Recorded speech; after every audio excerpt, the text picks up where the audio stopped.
Have you ever walked into a room and suddenly felt every eye on you? Your palms sweat, your mind races. Am I dressed right? Did I say something stupid? Are they judging me? That quiet panic, that invisible pressure, it's something most of us live with every single day.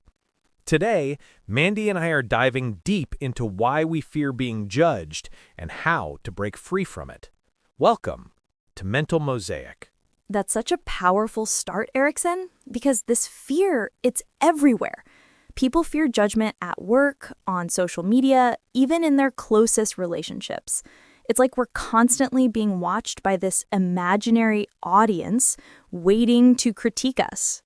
Exactly. And from a psychological perspective, that fear actually comes from one of the oldest emotional systems in our brain, the social survival system. Back in prehistoric times, belonging to a group meant survival. Being rejected or judged could literally mean danger. So even today, our minds interpret social disapproval as a threat, not physical, but emotional. Right. It's fascinating how something so ancient still runs our modern lives. When someone frowns at us or disagrees online, our brain can't tell the difference between social rejection and physical pain. Studies actually show that the same areas of the brain, that anterior cingulate cortex, activate during social exclusion as when we experience physical hurt. Yes, that's why a simple comment like, "You could have done better," can sting so deeply. Our nervous system reacts as if we're being attacked, even though it's just words. And it doesn't stop there. Social media has made it even more intense. Every like or view becomes a measure of acceptance. Every lack of reaction feels like judgment. We start curating ourselves, what we say, how we look, just to avoid disapproval. You're absolutely right. And the irony is, the more we try to please everyone, the more disconnected we become from ourselves. It's what Carl Rogers, the humanistic psychologist, called conditions of worth. We start believing we're only valuable when others approve of us. That's such an important point. And here's where it gets tricky. The fear of judgment often doesn't come from others at all. It's rooted in self-judgment. We internalize those voices from parents, teachers, society, and start judging ourselves before anyone else even can. Exactly, Mandy. We become our own harshest critics. And that internal critic constantly whispers, "Don't say that. You'll look stupid," or "They'll think you're not enough." Over time, that fear shapes our choices, what careers we pursue, who we talk to, even how we express love. Yes, and what's tragic is that it limits potential. So many talented people stay quiet in meetings, avoid opportunities, or hide their creativity because of that invisible fear.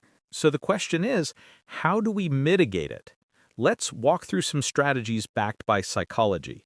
The first step is awareness. Notice when the fear of judgment shows up.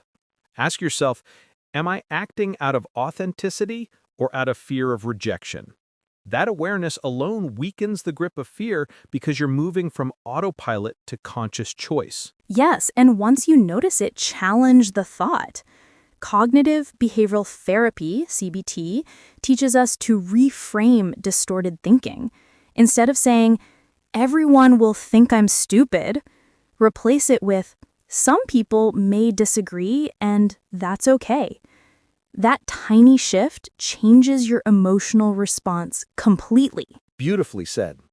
Self-compassion, as Dr. Kristen Neff's research shows, is key to emotional resilience.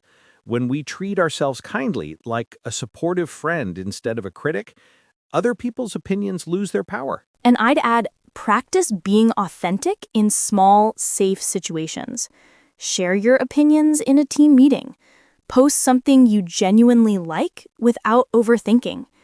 Gradual exposure teaches the brain that being authentic isn't dangerous, it's freeing. Exactly.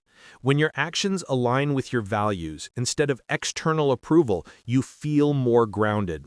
It's what Viktor Frankl called living with purpose. When you know your why, the what will they think starts to fade. That's powerful. So much of our fear of judgment comes from trying to fit into someone else's mold. But true peace comes from realizing it's okay if not everyone understands you. You're not meant to please everyone. You're meant to be real. That's exactly right. And here's something I often remind my clients. People are going to judge you anyway. Whether you stay silent or speak up, someone will always have an opinion. So you might as well live in a way that feels true to you. That's freedom right there.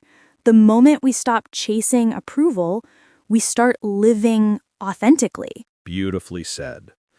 To anyone listening, remember, judgment from others is fleeting, but judgment from yourself lasts. Choose self-acceptance over external validation. And remember, you are not defined by other people's opinions. You're defined by your growth, your integrity, and your ability to stay kind to yourself even when others aren't. Exactly. Keep supporting yourself. See you in the next video. Take care of yourself.